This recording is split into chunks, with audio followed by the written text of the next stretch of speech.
um aumento do antissemitismo no mundo. A gente vai conversar agora com o André Last, que é cientista político, presidente executivo da Stand With Us Brasil, que é um grupo de educação pró-Israel e contra o antissemitismo. E com o meu querido Guga Chakra, que participa comigo nessa entrevista. André, muito boa noite para você, Guga, para você também. Eu fiz recentemente um episódio do podcast O Assunto, dando conta desse aumento do antissemitismo, mas sei que você considera que esse aumento agora está chegando num ponto mais crítico e eu queria entender por quê. Boa noite.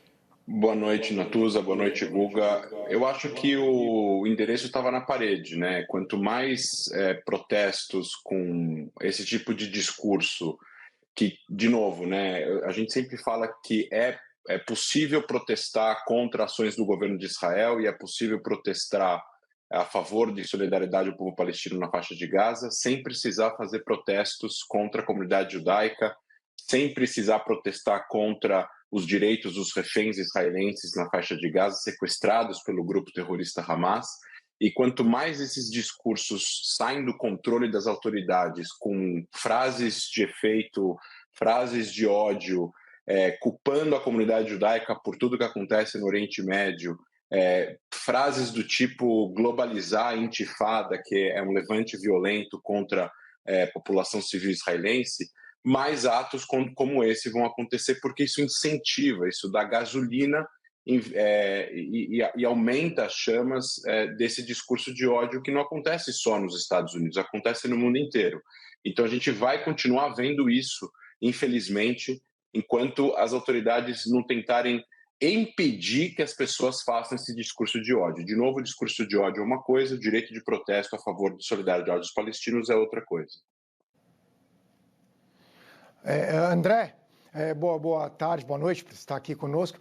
André, a comunidade judaica americana é ultra diversa, você tem muitos que apoiam Netanyahu, mas os principais críticos das ações israelenses na faixa de Gaza, aqui nos Estados Unidos, alguns dos principais são judeus, talvez até desses manifestantes, que eles eram manifestantes a favor da libertação dos reféns, que não tem como ir contra a defesa da libertação dos reféns, que foram sequestrados por terroristas. Como diferenciar a população judaica ao redor do mundo, e mesmo em Israel, das atrocidades que são cometidas pelo governo do Netanyahu na faixa de Gaza, pelos crimes de guerra que o governo do Netanyahu tem cometido na faixa de Gaza e que essa população judaica aqui nos Estados Unidos não tem absolutamente nada a ver. Eles estavam apenas defendendo, e eu iria a esse protesto para defender ali a libertação dos reféns que são mantidos há 1 ano e meio por terroristas ali na faixa de Gaza. Como você mesmo falou, Guga, a comunidade judaica ela é diversa. Ela tem pessoas que pensam de formas distintas, não só nos Estados Unidos, como no Brasil, na Inglaterra, no Canadá, onde tem comunidades judaicas expressivas. O problema, na minha opinião, é as pessoas que estão protestando contra Israel, que sim, existe uma grande diferença entre elas. A gente viu lá, depois do dia 8, 9 de outubro, os famosos adesivos com as fotos dos reféns sendo colados em vários lugares no mundo inteiro, em Nova York, em Washington, em Los Angeles, aqui em São Paulo também. E mesmo assim, logo depois do atentado, já tinha gente tirando esses adesivos como se os reféns israelenses não tivessem direitos nenhum. Esse tipo de pessoa que protesta contra o direito dos reféns de serem libertados, ele não está protestando contra as atrocidades ou contra violações ou contra a morte de pessoas na faixa de Gaza. Ele está protestando contra judeus, ele está protestando contra o direito de Israel existir, ele está protestando contra o direito dos reféns de serem libertados. Esse tipo de protesto desse egípcio ou de outras pessoas que protestam contra a comunidade judaica, eles não estão interessados no tipo de discurso diferente que a comunidade judaica tem. Entre elas, aqueles que são contra o governo de Netanyahu e a favor da soltura dos reféns, que também são a favor que Israel continue existindo. Para essas pessoas, eles são radicais, eles foram envenenados por um antissemitismo que, na minha opinião, não tem cura, e eles vão protestar contra tudo que significa a existência de Israel e o direito que a comunidade judaica tem de protestar contra o direito dos reféns. Eles estão protestando contra tudo, eles não estão diferenciando comunidade judaica, reféns, o direito de Israel de existir e o seu antagonismo que é legítimo ao governo atual de Israel. A gente está numa situação de uma ofensiva em Gaza. Não há, na maioria das vezes, fontes independentes em Gaza, jornalistas não podem estar lá. E aí, numa situação grave como essa, em que a gente vê o sofrimento de mães, crianças sem comer, ficamos no meio de duas informações contraditórias. Não aconteceu nada, morreram 20 pessoas. Qual tem sido a resposta do governo de Israel, André, em relação a este caso, oficialmente? O que eles estão dizendo?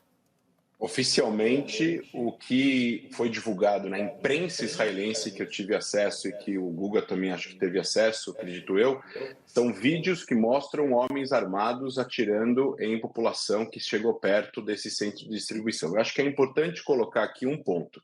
O Hamas não tem interesse que a população palestina receba ajuda humanitária que pule o controle do Hamas, porque o Hamas, ao controlar a distribuição de ajuda humanitária, ele consegue ou vender a própria ajuda, como ele fez nos últimos 18 meses, ou roubar parte dessa ajuda. E a população palestina está cansada desse controle do Hamas. Não quer dizer que ela não esteja cansada da guerra. Obviamente, eles estão sofrendo por causa da guerra. Mas eles estão cansados, e existem relatos que eles estão cansados desse controle do Hamas.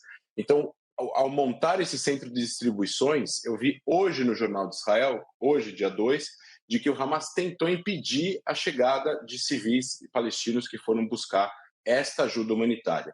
Os vídeos que eu vi, que eu recebi de fontes do Canal 12 de Israel, mostram homens armados, encapuzados, atirando para o alto e atirando em volta da população palestina. Eu não sei se isso é o mesmo incidente que morreram 20 pessoas, mas que existem sim vários relatos desde o início da guerra, do Hamas roubando ajuda humanitária, roubando caminhões, relatos deles, inclusive mostrando vídeos deles em cima dos caminhões armados com AK-47, roubando caminhões de ajuda humanitária. Eu devo imaginar, pelo meu conhecimento dos interesses, dos objetivos do grupo terrorista Hamas, que não mudou uma vírgula desde a sua fundação em 88, é de que eles têm interesse de evitar que a ajuda humanitária chegue à população. Quanto maior o sofrimento da população na faixa de Gaza, melhor vai atingir os objetivos do Hamas. André, o Ehud Barak, que foi primeiro-ministro de Israel, um dos maiores heróis de guerra de Israel, detonou a estratégia do Netanyahu para Gaza em artigo no Financial Times. O Ehud Olmert, que daí já é de centro-direita, que foi primeiro-ministro de Israel, detonou a estratégia do Netanyahu para Gaza. O Yair Golan, que foi comandante das Forças Armadas de Israel e hoje é da oposição de esquerda, também detonou o Netanyahu. Membros do governo Netanyahu não negam que querem uma limpeza étnica da faixa de Gaza, embora não usem o termo limpeza étnica, mas quando eles propõem a remoção, controle de Israel de 80% da faixa de Gaza, colocando 20% dos palestinos, e o Smotrich diz, ministro do governo israelense, que quer tornar tão intolerável a vida dos palestinos para que eles saiam de lá. E o Israel Katz, ministro da Defesa, defendeu a construção de 22 assentamentos ilegais na Cisjordânia para não ter um Estado palestino. E hoje Israel tem um governo que é repugnante não reconhecer o Estado de Israel, repugnante antissemita, mas é repugnante não reconhecer o direito de ter um Estado palestino. O governo Netanyahu não reconhece o direito de uma Palestina independente. Qual é o mal que essa administração do Netanyahu faz para Israel nesse momento, visto que lideranças importantes e ex-lideranças, o Ehud Barak é das figuras que eu mais admiro na história israelense, junto com Yitzhak Rabin, pessoas que genuinamente lutaram pela paz. Às vezes parece que aquelas pessoas que lutaram pela paz, como Yitzhak Rabin, que foi morto pelo Yigal Amir, que era um carranista, que é próximo hoje das figuras que estão no governo Netanyahu, leva a crer que hoje o governo de Israel é mais próximo da pessoa que matou o Rabin, o Yigal Amir, do que do Yitzhak Rabin. Como que dá para Israel manter esse governo extremista do Netanyahu nesse momento? Guga, eu vou te responder com uma frase que os israelenses falam, principalmente nas faculdades de relações internacionais lá, que é o seguinte: o único governo em Israel que pode fazer a paz é o de direita, porque vai ter o apoio da esquerda, e o único governo em Israel que pode fazer a guerra é o de esquerda, porque vai ter apoio da direita. Quando um governo de esquerda tenta fazer a paz, ele vai ser rechaçado pela direita, e quando um governo de direita responde a um ataque, enfim, começa uma guerra, responsável pelo início de uma operação militar, ele vai ser rechaçado pela esquerda. essas pessoas são da oposição. Eu acho que a democracia de Israel ela está intacta nesse sentido, porque você tem uma imprensa livre e pessoas criticando o governo, que é o que tem que acontecer numa democracia. E a imprensa dando voz para eles, que é o papel da imprensa israelense, é dar voz à oposição para criticar o establishment. É isso que está acontecendo em Israel. A gente tem frases não só do Yair Golan, não só do Ehud Barak, não só do Ehud Olmert, mas de vários outros políticos e de várias outras personalidades importantes, inclusive ex-militares, ex-chefe do serviço secreto, ex-chefe do serviço de inteligência do Mossad, que estão criticando a estratégia atual do governo depois de 18 meses, porque as coisas parecem que chegaram num beco sem saída e as coisas não vão para frente. Não tem nem solturas de reféns e nem objetivos militares claros sendo atingidos. Eu termino dizendo apenas uma coisa. Eu acho que todas essas críticas são legítimas, mas eu sempre respondo, e eu acho que isso é importante colocar aqui, que a gente está baseando, eu e você, inclusive, a nossa condição de analista ou de comentarista, a gente está baseando a nossa análise no que a gente sabe. E a gente acha que a gente sabe 100% das informações. Mas, ao mesmo tempo, a gente sabe que a gente não sabe 100% das informações. A gente não sabe se alguém lá no governo sabe 10, 15 ou 60% das informações que não são disponibilizadas ao público. E aí eu posso me afirmar que o Ehud Olmert, o Ehud Barak e o Yair Golan não têm acesso às informações que a inteligência militar tem atualmente. A gente não sabe se eles sabem onde não sabem onde estão os reféns. A gente não sabe se eles sabem se tem algum plano do Hamas em soltar os reféns, se eles conseguiram esperar mais 20 dias ou mais 30 dias com melhores condições para Israel. E por aí vai. A gente sabe que existe uma discordância entre Hamas Qatar com Hamas Gaza. Então é muito nebuloso, é uma zona muito cinza de a gente bater o martelo e ter certeza de que essas críticas fazem sentido. O que sim a gente tem que colocar é que não tem críticas dentro de Gaza do governo do Hamas, não tem, a gente não vê a autoridade palestina criticando o Hamas dia sim, dia não, eles poderiam estar criticando e pressionando o Hamas para o Hamas libertar os reféns e terminar com a guerra.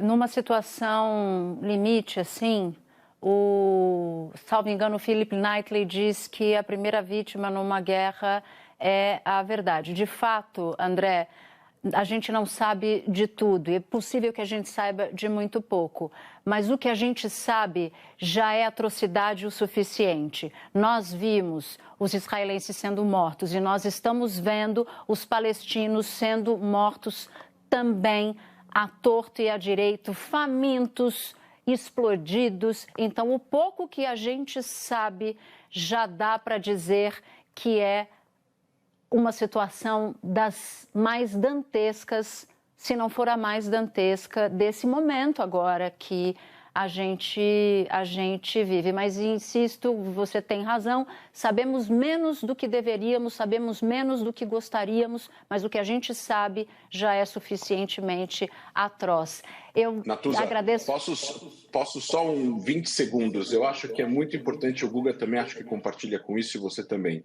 Os palestinos têm direitos a um país. Para esse país acontecer, o Hamas precisa deixar suas armas, deixar o governo em Gaza, ir para o exílio, libertar os reféns e permitir que a autoridade palestina volte para Gaza e aí o mundo inteiro vai poder pressionar Israel de sentar com os palestinos e chegarem num acordo. Guga.